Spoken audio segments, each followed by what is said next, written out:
Alors, bonsoir tout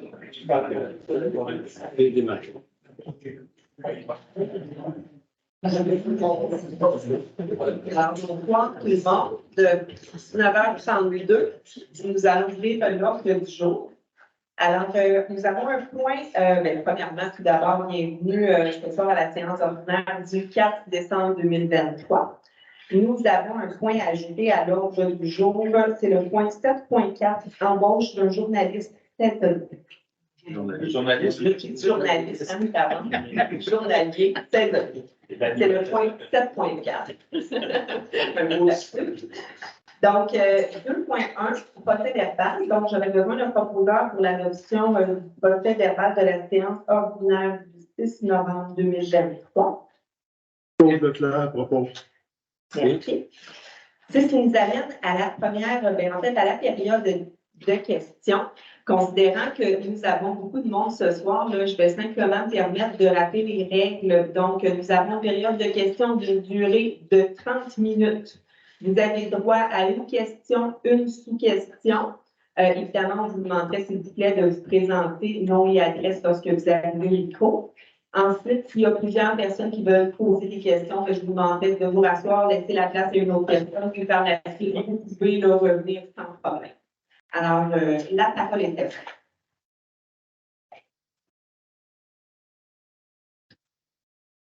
Bonjour. Ça fonctionne? Non. Peut-être le bouton sur le côté. Est-ce que ça fonctionne? Oui. Alain Fizette, 52 Savane, Saint-Fériol. Bonjour. J'ai une question et une sous-question. En fait, puis je vais juste faire un bref préambule. Quand on va sur votre site, Saint-Fériol-les-Neiges, marqué au cœur de la nature, Saint-Fériol se distingue par son accès direct à la nature, par la multitude des activités. Je fais quoi des activités? Seulement 30 minutes de Québec, cet environnement procure une qualité de vie exceptionnelle aux amateurs d'air pur, de grands espaces et de plein air. Quand je regarde toutes les photos, ils sont magnifiques. Et là, ma question est la question. Vous comprenez que le projet est lien, ça nous concerne. La proposition, en fait, que je vous ai partagée et qui circule par le biais d'une pétition, c'est le 3 km qui a été accordé par la MRC au parc de la Quartier et à la forêt Montmorency, et pourquoi pas au parc du Mont-Saint-Anne, qui est plus d'envergure, utilisé par encore plus de personnes. Donc, ma question, c'est pourquoi est-ce que vous avez été en faveur du projet de Boralex sans en évaluer les impacts? Et si vous souhaitez renverser la vapeur et proposer, faire le suivi pour permettre d'avoir une zone tampon de 3 km, quelles sont les actions que vous allez proposer de faire? Donc, à la première question, pourquoi nous avons été en faveur? En fait, ça part du schéma d'aménagement qui a été adopté, je crois, en 2013 ou 2014. Donc, le schéma d'aménagement était déjà établi de cette façon-là. Boralex et les partenaires, en fait, sont venus nous présenter le projet et on l'a trouvé là, louable. Alors, le conseil s'est positionné en faveur de ce projet-là. Malgré le fait qu'on le sait, il y a toujours, dans n'importe quel projet, c'est jamais 100% parfait, mais compte tenu d'énergie verte, compte tenu des retombées économiques au niveau régional, compte tenu de l'électrification du Québec, c'est pour toutes ces raisons-là, en fait, qu'on a décidé d'être en faveur de ce projet-là. Donc, puis pour votre deuxième question, c'était qu'est-ce qu'on compte faire, c'est ça? Compte tenu que nous sommes en fait en faveur, nous nous sommes positionnés en faveur. Bien sûr, on assiste, qu'on est encore en étroite collaboration et toujours à l'écoute de Boralex en ce moment. Puis on les sent quand même sensibles aux préoccupations. T'sais, pas plus tard que la semaine dernière, j'ai eu encore à la fin de la semaine des discussions avec Mme Fortin, qui est responsable au niveau de Boralex, qui m'a demandé de lui partager des préoccupations, de la mettre en contact avec des gens du milieu. Elle m'a clairement dit que ce n'était pas possible. Le projet ne serait pas viable si ils enlevaient les 17 éoliennes. Le projet ne serait pas viable. Mais elle m'a dit, par exemple, on a encore certaines dispositions à faire. Puis, c'est certain que ceux qu'on va pouvoir enlever, qu'on va pouvoir éliminer, ça va être dans cette zone-là, bien sûr. Fait que je sens de leur côté ils ont le désir d'avoir le plus possible l'acceptabilité sociale. Est-ce que ça va être parfait? Non. Mais en tout cas. Donc, ce que je comprends, c'est que vous ne vous positionnez pas en faveur de la zone tampon du 3 km. C'est pour éliminer le projet? Non. En fait, vous comprenez que Boralex, c'est toujours une marge maintenant. Vous travaillez pour des développeurs. En fait, quand ils disent que ce n'est pas possible, souvent, c'est qu'ils peuvent retrancher quelques aliens, repositionner le reste et le projet peut fonctionner. Je partais en ce qu'ils font vendredi et je me disais, généralement, on va être tout autre avec les aliens, avec le son qui vient avec. Donc, ce que je comprends, c'est que vous ne voulez pas exercer le leadership là-dedans. Vous allez être... C'est votre perception, M. Fizet. Moi, je trouve que j'exerce un leadership en me positionnant, mon conseil et moi-même, en faveur de l'électrification du Québec. C'est très subjectif, là. Pas contre l'électrification, pour terminer, laisser la parole aux autres. Moi, c'est pas ce pourquoi j'ai voté. Moi, j'ai voté pour un conseil qui préserve nos acquis. C'est pourquoi les gens viennent à Saint-Périol. La valeur concurrentielle, c'est les espaces verts. C'est pas un projet industriel. On s'est parlé dans le même sens l'année passée par rapport au motoneige. Donc là, j'ai l'impression que... M. Fizet, parce que c'est pas un monologue, c'est une période de questions. Donc, oui. Mais j'entends ce que vous me dites. Bonjour. Frédéric Beaulieu. Bonjour, M. Beaulieu. 86 rue des Granges, Saint-Féréol. Skieur alpin depuis 77, skieur de fond depuis 2007. Alors, c'est sûr et certain que je connais très bien les environs. Ma question est la suivante. Pourquoi, dans le schéma d'aménagement de la MRC, en 2017, a été adoptée une zone tampon pour le parc de la Jacques-Cartier et la forêt Montmorency, mais pas pour le parc du Mont-Saint-Anne? Les réponses que j'ai eues par rapport à ça, c'était qu'il faisait la distinction entre un parc national et la station récréo-touristique du Mont-Saint-Anne. Le Mont-Saint-Anne n'étant plus, en fait, même si le trait foncier appartient à la CEPAC, l'utilisation, c'est une station récréo-touristique dont il ne serait pas tenu de conserver ce 3 km-là. Ça a été ça la réponse que j'ai reçue. Je ne pense pas que la forêt Montmorency soit un parc national. De mémoire, la forêt Montmorency appartenait à l'Université Laval. Et bon, bien entendu, comme tout le monde sait, on a arrêté le ski de fond. Alors, je vous transmets la réponse que j'ai eue. C'est qu'il y avait une distinction entre les parcs nationaux et les parcs récréo-touristiques. Je ne sais pas si, M. de la Durantaine, est-ce que vous avez une autre information? Bon, vous comprenez qu'avec ce que je vous dis, ça ne tient pas la route. Oui.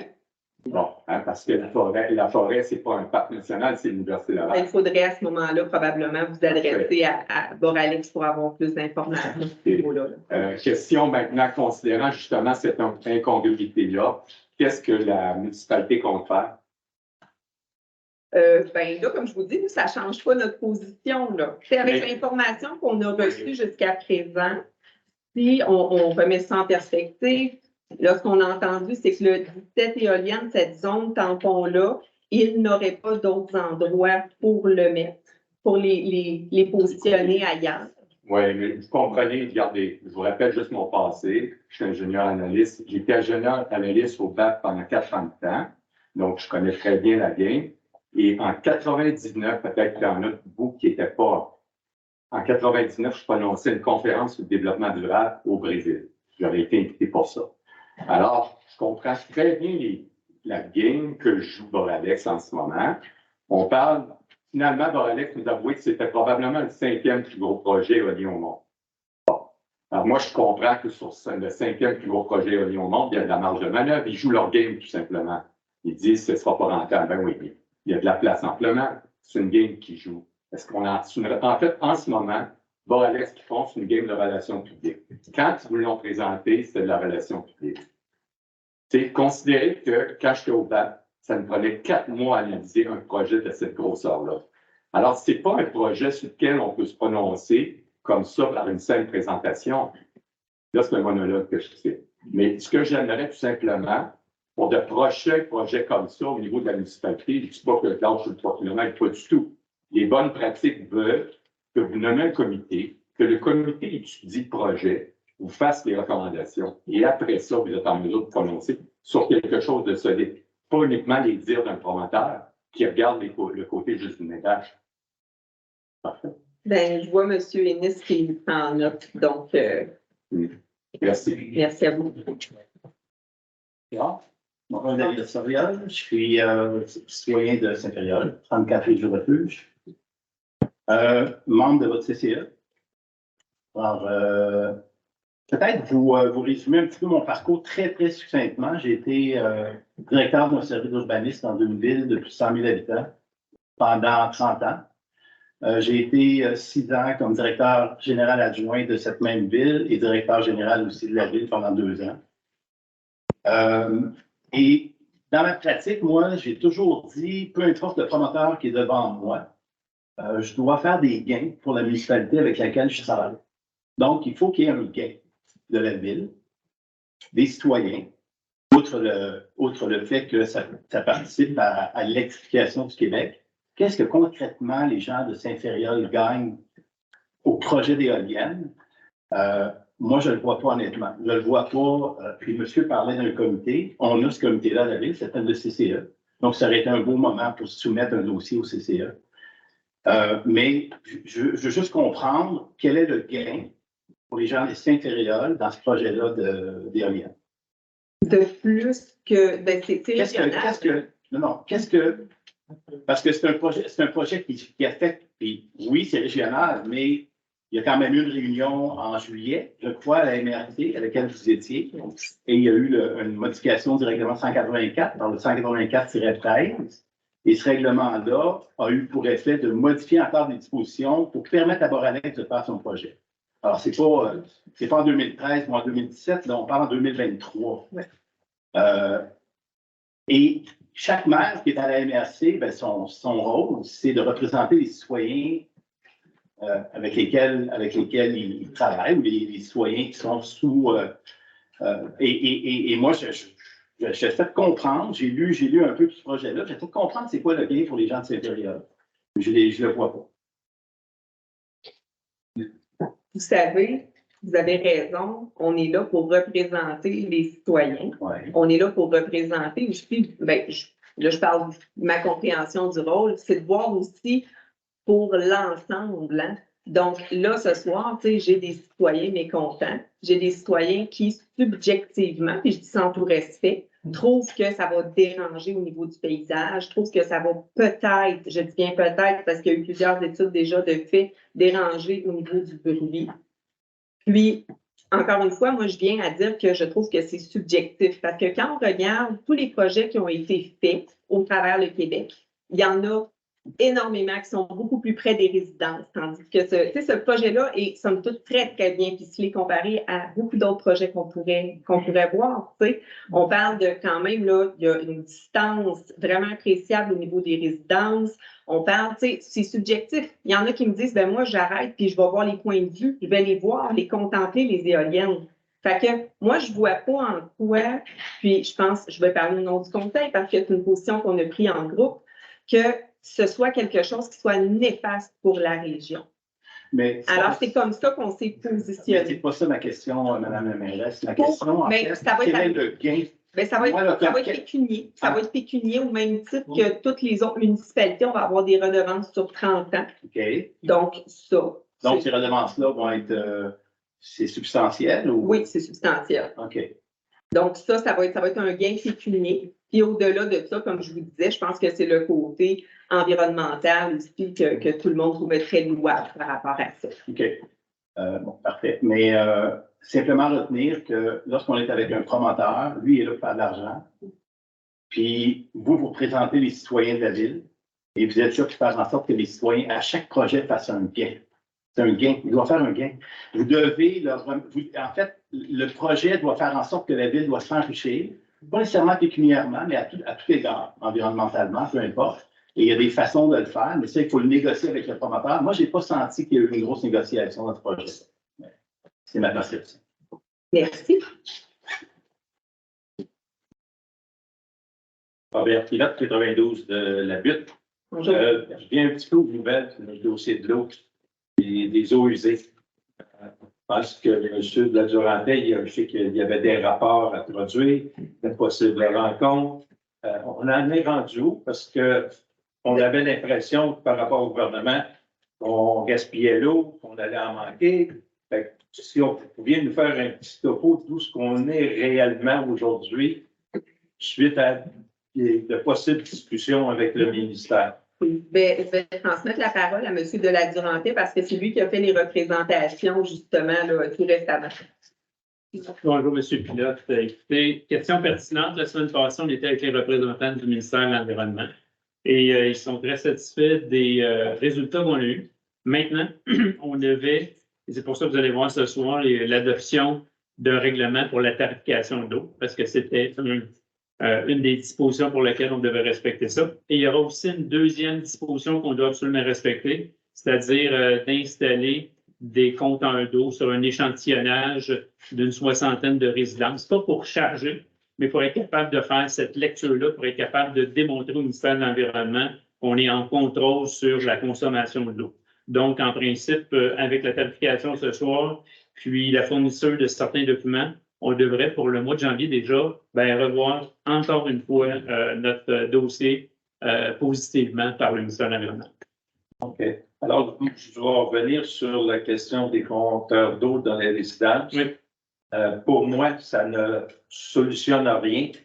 On a mis en place une infrastructure pour pouvoir savoir où va l'eau, s'il y a des problèmes, pouvoir intervenir. J'ai de la misère à comprendre pourquoi on nous fait cette obligation-là d'installer des compteurs dans des résidences qui n'ont aucun effet. En fait, c'est une condition parce qu'il y a une date pour laquelle on aurait dû rendre nos comptes. Les comptes n'ont pas été rendus à cette date-là. Et parce qu'on a passé cette date-là, c'est devenu des éléments pour lesquels c'est incontournable pour nous. On était avec eux la semaine passée, bien tenté de négocier ça, mais c'est sine qua non.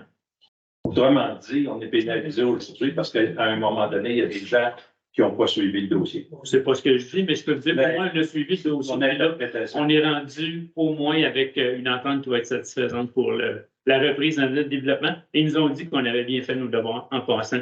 Mais les dates étant ce qu'elles sont, quand on est avec un gouvernement, parfois il y a un ministère, il y a des règlements à respecter, puis vous les connaissez, ces règlements-là, comme moi. Fait que c'est les raisons. Fait que mon interprétation, c'est qu'il y a des choses qui auraient dû être faites. J'ai toujours travaillé, puis il y a eu un suivi. Et ma perception, c'est que ça n'a pas été fait de la bonne façon, puis on est pénalisé. Ceci étant dit, sur la question des eaux usées, c'est une question, mais là, c'est pas mal différent. On est rendu où là-dedans? Parce qu'à un moment donné, il y avait des rapports. Est-ce qu'on se ramasse avec la quantité qu'on envoie à l'usine? Est-ce qu'on doit s'attendre à une tarification? Est-ce que ce qu'on a évalué est en ligne? Est-ce que ça se tient par rapport à l'évolution de la population ou c'est un peu n'importe quoi comme on a déjà connu? Donc, c'est pas n'importe quoi. On est justement à revoir avec les collègues de Beaupré sur les eaux usées qu'on avait consommées. On a eu une petite problématique de quelqu'un qui malheureusement aurait dû faire quelques réparations. C'est en cours. Alors, il y a du gainage qui va se faire qui va nous permettre de contrôler à ce moment-là un débit supplémentaire qui était malheureusement occasionné par ce bout-là. Mais le restant, on va être tout à fait dans les normes. OK. Fait que j'en compte. En terminant, j'ai bien entendu qu'il y a une politique de tarification qui va s'appliquer, entre autres, pour les ICI. Absolument. OK.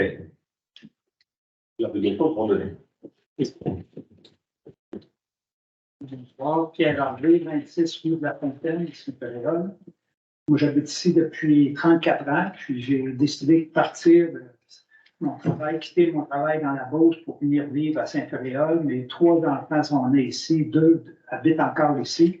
Et la raison première pour qu'on vit ici, c'est pour avoir utilisé le parc tous les jours, l'été en vélo, en randonnée pédestre. Aujourd'hui, j'étais en ski alpin sur le dessus de la montagne.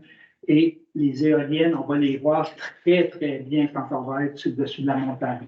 Pensez-vous qu'à Tremblant, on aurait autorisé la construction éolienne au pied d'un centre de ski comme ça? Je l'ignore. Vous l'ignorez, mais c'est sûr que non. Ici, on a un travail à faire. Il faut retourner à la MRC et demander, Saint-Péréol veut avoir une zone tampon, pareil comme la Jacques-Cartier, comme le parc, la forêt Montmorency. Il n'y a aucune raison. Si les gens de Port-Alex disent on ne peut pas, Mais le parc des Laurentides est très grand. On peut installer des éoliennes ailleurs, mais pas obligé d'être à 500 mètres de la limite du parc Mont-Saint-Anne.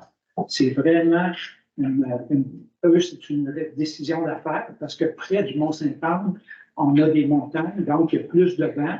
Donc, on fait de l'énergie plus facilement en étant dans des endroits élevés. Oui, c'est plus facile, mais on peut se retirer un peu plus loin et on va faire de l'énergie. Et s'il y a 17 éoliennes qu'on doit déplacer, on va les déplacer et en mettront 20 plus loin. Mais nous, on veut conserver notre accès au territoire, notre vue. Et c'est la raison première. Les gens partent de partout au monde pour venir ici faire du vélo l'été. On a des compétitions dans plein de sports, autant en hiver qu'en été. Et je suis convaincu qu'il n'y a pas d'autre endroit qu'au Québec qu'un centre de villégiature. Pensez-vous qu'au massif de Rivière Saint-François, on aurait accepté d'avoir des éoliennes à côté du parc?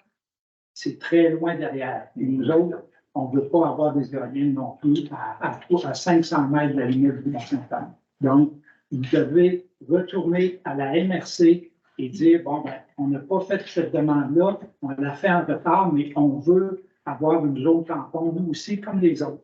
Il n'y a aucune raison pourquoi nous, on n'aurait pas le droit d'avoir une zone tampon quand on est l'endroit où on utilise le plus le parc. Monsieur Harvey, vos revendications ont été faites à la MRC, ont été faites au BAP.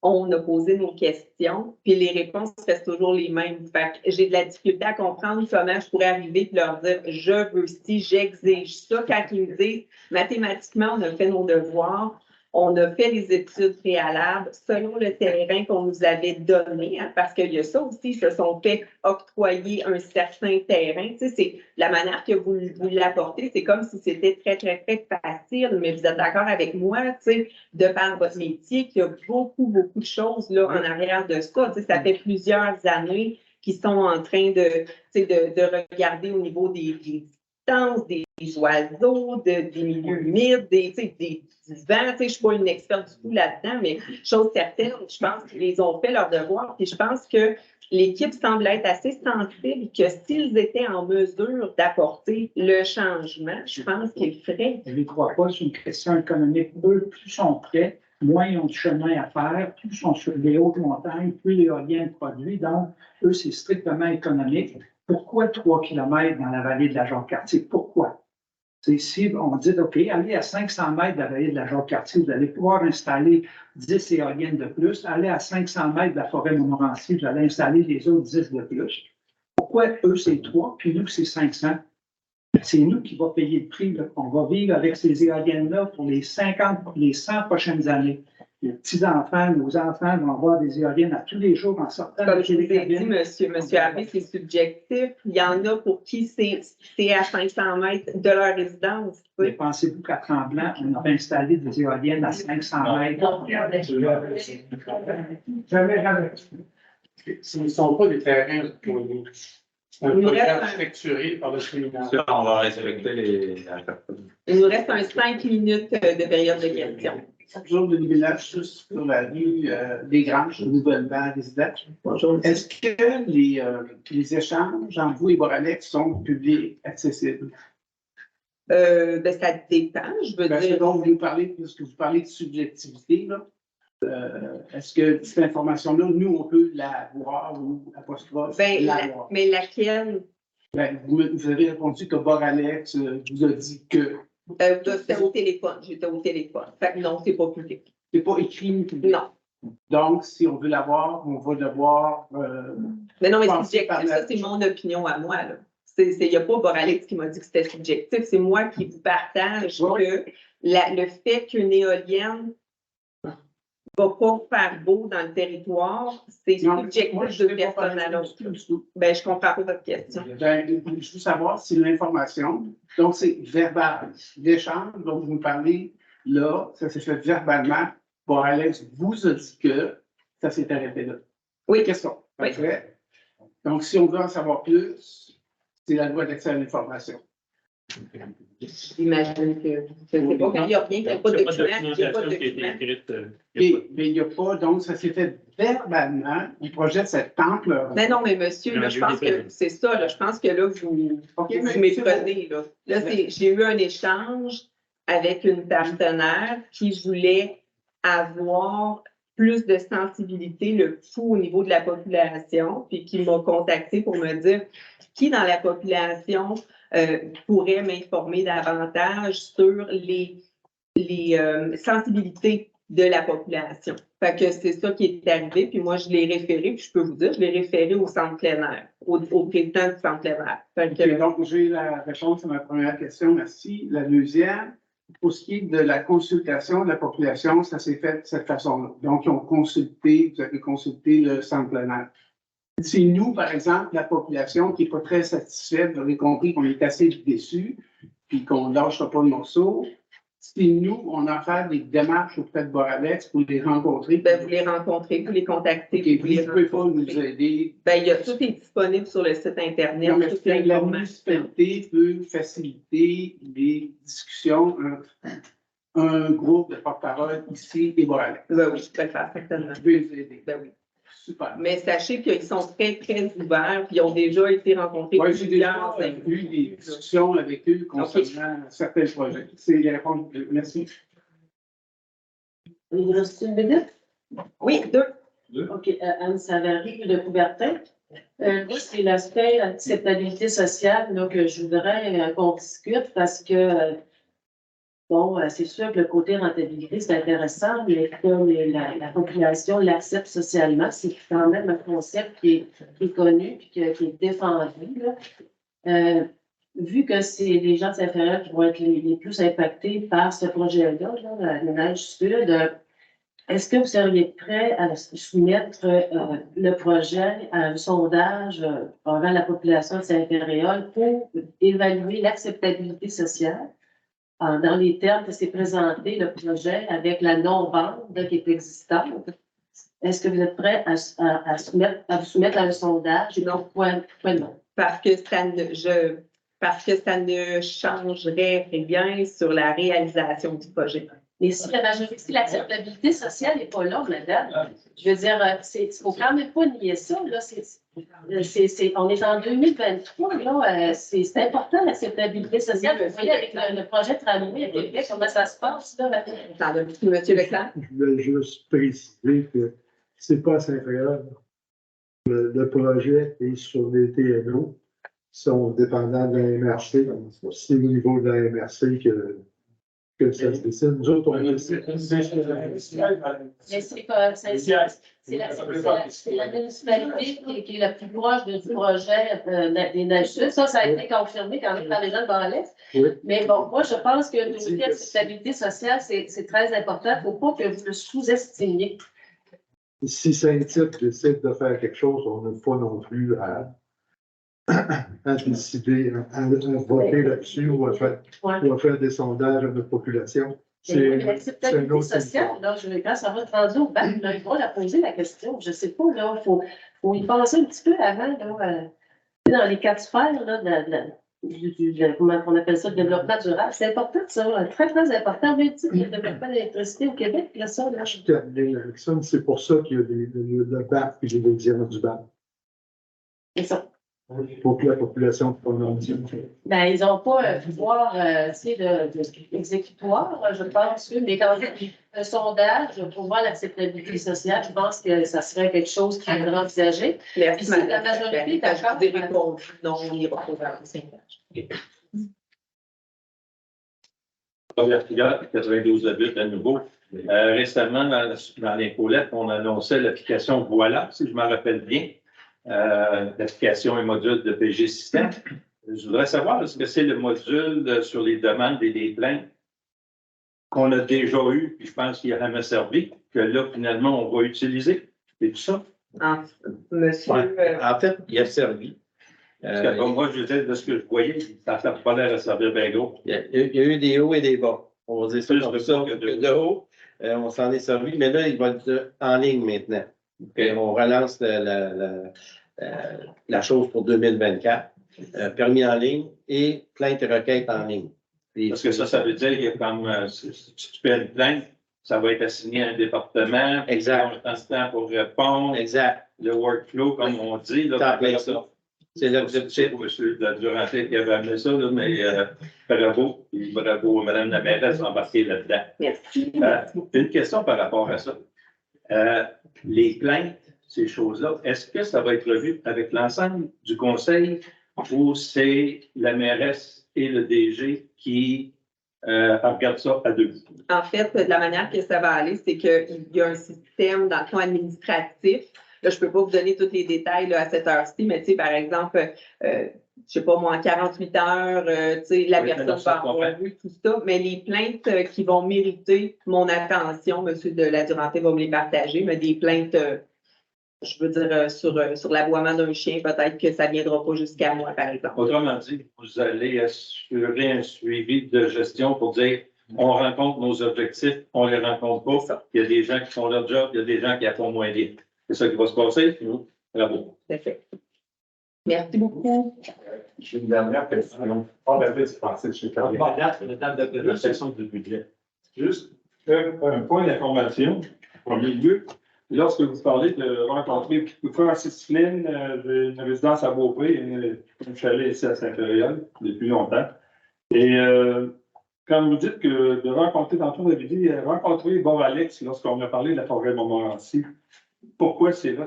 Boralex n'a aucun impact sur ça. C'est une décision qui a été prise en 2007 lorsque du premier schéma temporaire, le premier schéma qui a été fait, qui a été décidé, c'est le point. Règlement contre l'intérimaire. Alors, ça a été fait à ce moment-là. Vous ne pouvez pas demander à quelqu'un de demander à Boralex pourquoi il ne s'est pas mis. Ça, c'est pas lui qui a mis ça. Les normes, ça a été mis par la MRC, par les maires qui ont voté ça. Vous n'étiez pas là, mais toutes les autres maires ont été là. Quand vous dites que vous n'avez pas de pouvoir, vous êtes la mairesse, vous avez le pouvoir d'aller leur dire c'est pas ça. Vous ne l'avez pas fait et vous ne voulez pas le faire. Le temps je vais voir si votre position est à la bonne.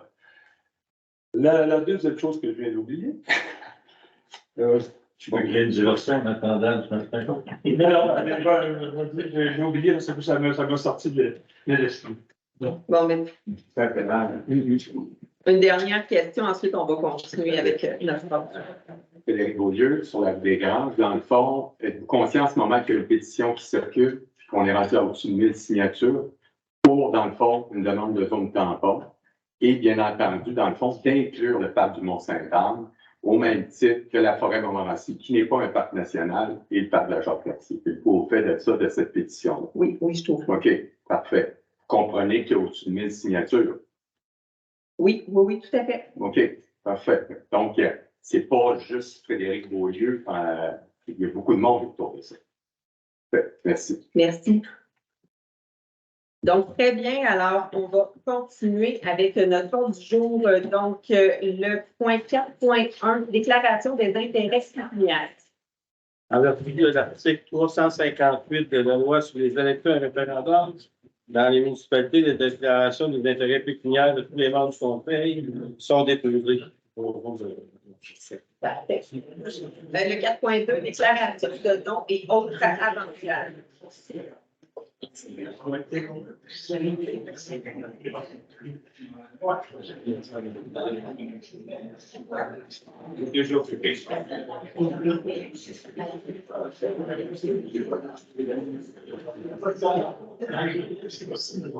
On vous demanderait, s'il vous plaît. Merci.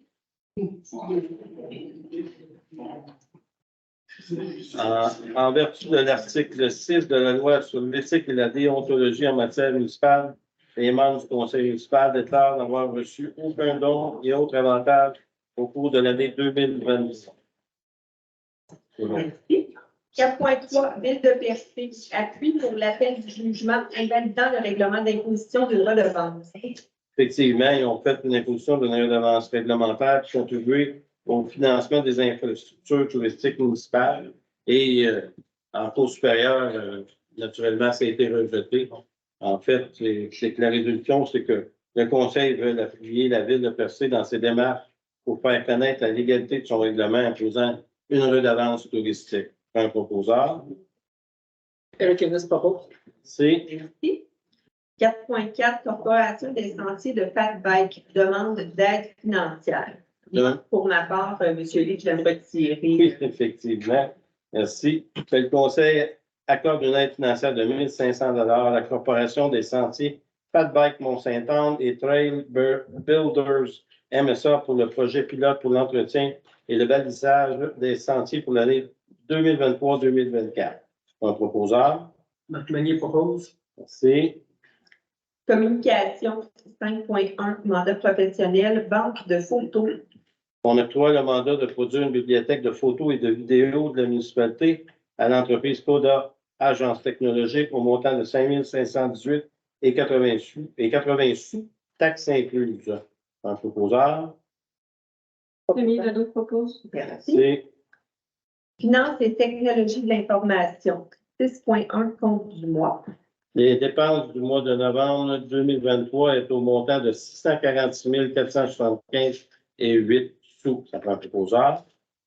Vincent Villeneuve propose. Merci. 6.2, compte du mois de mai pour le règlement 23-832, travaux de remplacement d'aqueduc et d'égouts, de drainage, OK. Oui. et de réflexion voirie sur l'avenue Royale. Le montant du mois de novembre est de 8 880 et 40. Un proposeur. Éric Ennis propose. Merci. Le 6.3, compte du mois règlement 22-827 pour l'acquisition de camions d'unité d'urgence. Le montant pour le mois de novembre est de 1 437 et 19 sous. Un proposeur. Marc Meunier propose. Merci. 6.4, taux d'intérêt 2024. Que les membres du conseil municipal fixent le taux d'intérêt sur les comptes clients pour 2024 à 12 Un proposeur. Claude Leclerc propose. Oui. Merci. Le point 7, capital humain. 7.1, embauche d'une adjointe administrative. Que la municipalité de Saint-Péréol embauche Mme Lynn Parker au poste d'adjointe administrative pour le remplacement du congé de maternité de la greffière adjointe. Un proposeur. Vincent Villeneuve propose. C'est 7.2, contrat d'Isabelle Gagné pendant un congé parental. que le conseil autorise l'entente contractuelle entre la municipalité de Saint-Péréol-des-Neiges et Mme Isabelle Gagné, travailleuse autonome en graphisme et communication, afin de lui déléguer des tâches spécifiques de création visuelle et de communication pour un engagement de 15 heures par semaine au taux horaire de 50 pour une durée maximale de 30 semaines, totalisant 27 000 Un proposeur. Éric Ennis propose. Et 7.3, embauche d'un pompier. que les membres du conseil municipal engagent M. Olivier Blanchette comme pompier à temps partiel. Un proposeur. Claude Leclerc propose. Merci. Le 7.4, embauche d'un journalier saisonnier. Que les membres du conseil engagent M. Denis Lachance comme journalier saisonnier à temps plein en remplacement d'un congé de maladie. Un proposeur. Denis Ledoux propose. C'est Sécurité publique. 8.1, entente de service. que le conseil municipal autorise la mairesse, Mme Mélanie Royer-Couture, et le directeur général, M. Luc de la Duranté, à signer l'entente d'un service complémentaire au service de sécurité incendie avec la ville de Beaupré pour fournir à la municipalité le service de direction et la fourniture des pompiers en complément aux effectifs dont dispose déjà la municipalité lors d'une intervention qui doit être réalisée sur le territoire de la municipalité. Un proposeur. Vincent Villeneuve. Et Hygiène du milieu. 9.1, nouvelle entente intermunicipale. en considérant qu'en 2019, en décembre, la MRC et les 8 municipalités locales avaient signé une entente intermunicipale avec la Ville de Québec concernant la fourniture de services en matière de traitement de certaines matières résiduelles dans les installations de la Ville de Québec. Attendu que la demande de ville d'entente municipale intervenue doit être mise à jour, que le début de mai 2023, les discussions ont lieu entre la MRC et la Ville de Québec afin de réviser certaines clauses proposées dans cette nouvelle entente. La résolution, c'est qu'on abroge l'entente intermunicipale concernant la fourniture de services en matière de traitement de certaines matières résiduelles dans les installations de la Ville de Québec, intervenues entre 2019 et la Ville de Québec, la MRC Côte de Beaupré et les 8 municipalités locales, qu'on autorise la mairesse, Mme Mélanie Royer, le directeur général, Luc de la Duranté, à procéder à la signature d'une nouvelle entente intermunicipale concernant la fourniture de services en matière de disposition de certaines matières résiduelles dans les installations de la Ville de Québec, entre la Ville de Québec, la MRC et les 8 municipalités. Un proposeur. Éric Ennis propos. Merci.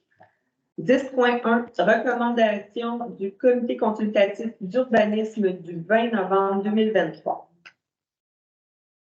C'est concernant une délégation sur 90 portage des mousses. En fait, la délégation vise à permettre 2 accès à la voie publique sur une même rue et sur un terrain dont la largeur ayant avant de moins de 30 mètres a été déposée. En fait, il faut disposer de plus de 30 mètres pour avoir 2 accès sur le même côté de la rue.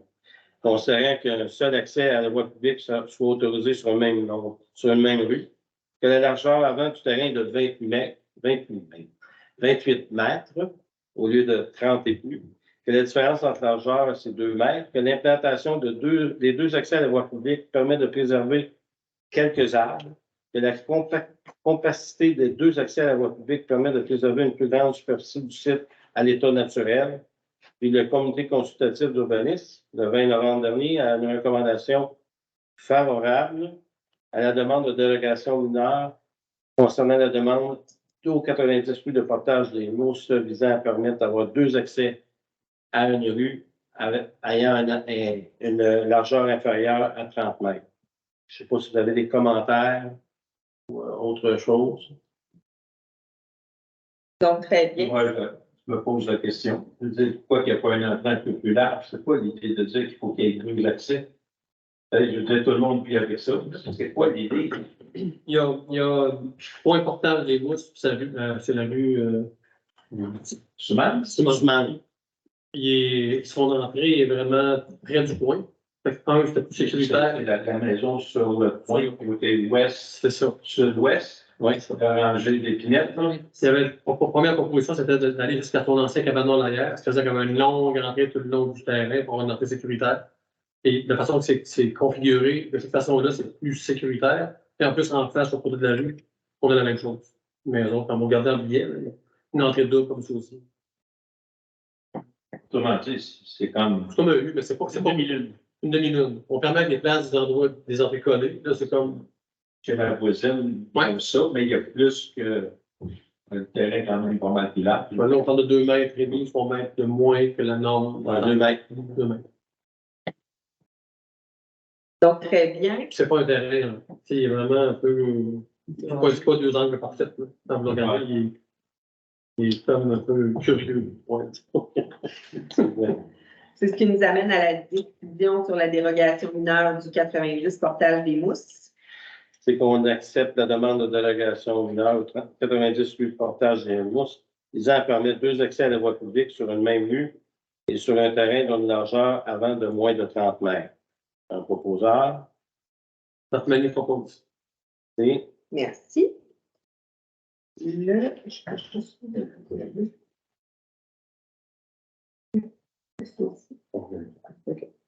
Donc, le 10.1.2, alors qui concerne les PIA acceptés. effectivement, on a reçu des décisions favorables du TCU concernant le 26 rue Giguère, c'est une rénovation d'une résidence unifamiliale isolée. Le 28 rue de Grenoble, c'est une construction d'une résidence unifamiliale isolée, ainsi qu'au 90 rue Portage des Mousses et le 174 rue de Coubertin. Le 3801 avenue Royale, c'est une rénovation d'un bâtiment accessoire. Et le 33 rue de Franclos, c'est un agrandissement de la résidence unifamiliale isolée. Un proposeur. Proposeur. Éric Ennis propose. Merci. Autre règlement, le 11.1.1, pardon, avis de motion 23-845 pour le projet de règlement tarification des services d'eau et d'égout. Oui, la municipalité de Saint-Péréal, puis on a déposé aujourd'hui un projet de règlement concernant la tarification. Ça me prend un élu pour donner l'avis de motion. Claude Leclerc.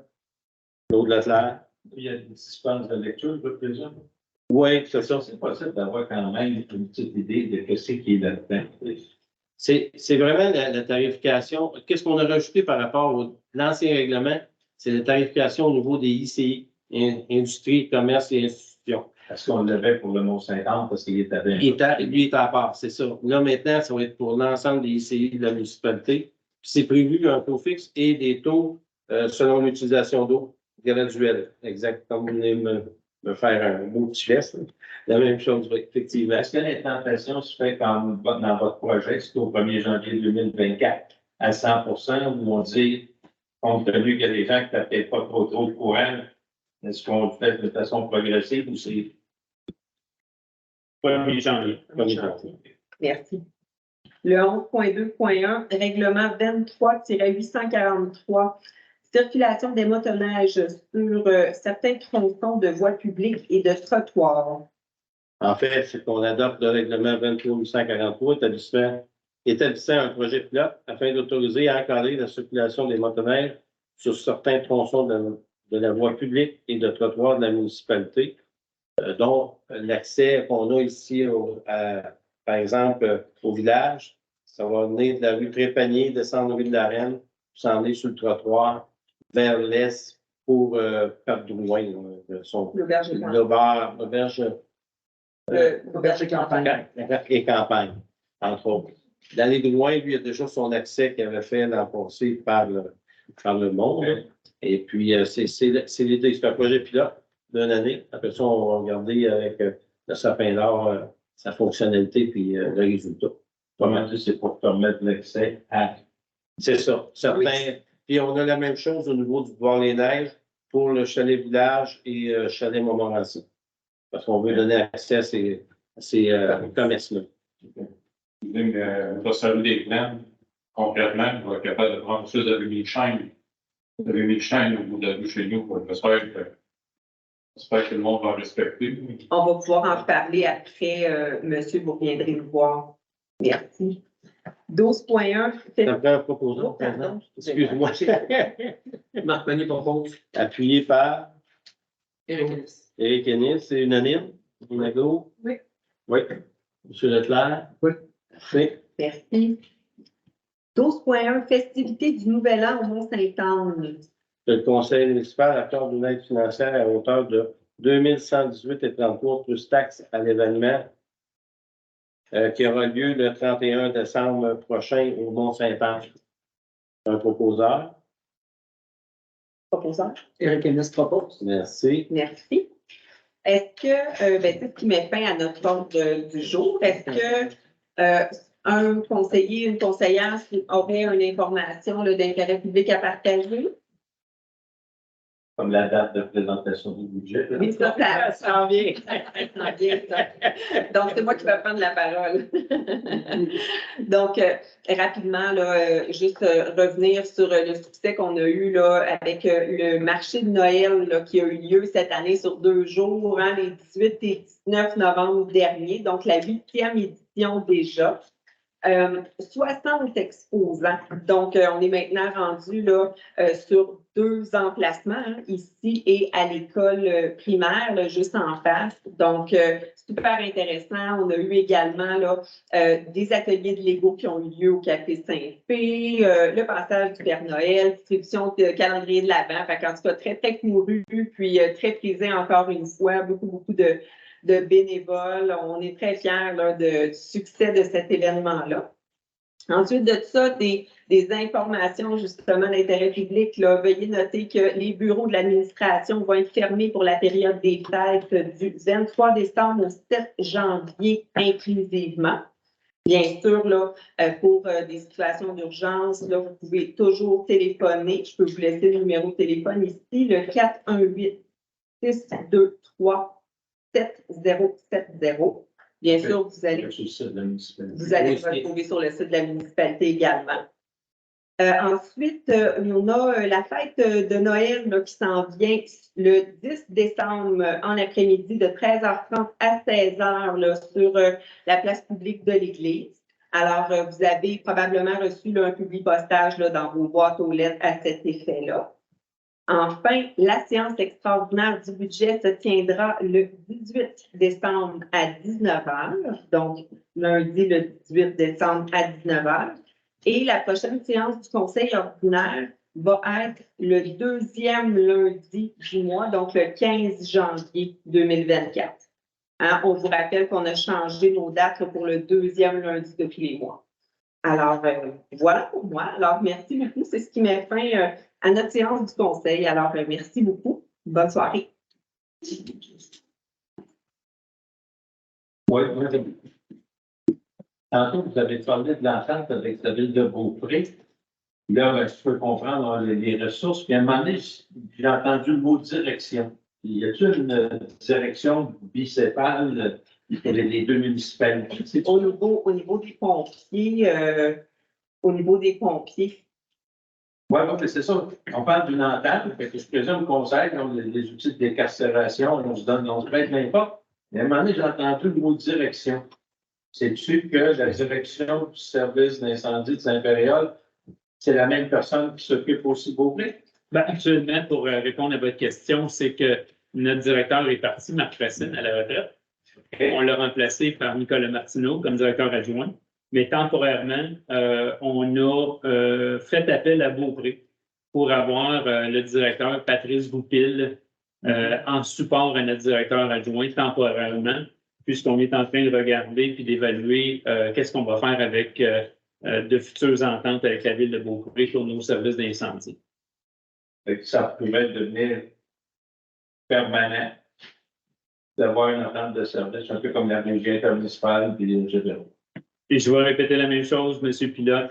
On est à évaluer actuellement comment on peut optimiser tout ça pour être plus efficace, plus efficient. En s'assurant que ces gens-là, à un moment donné, ils sont capables de comprendre s'il y a des situations. Vous savez probablement quoi je ne sais pas. On en connaît certains, disons. Donc, la séance est levée. Alors, je vais pouvoir répondre à votre question, mais on a fermé la séance parce qu'on n'a plus de période de questions après. Si vous vous rappelez bien,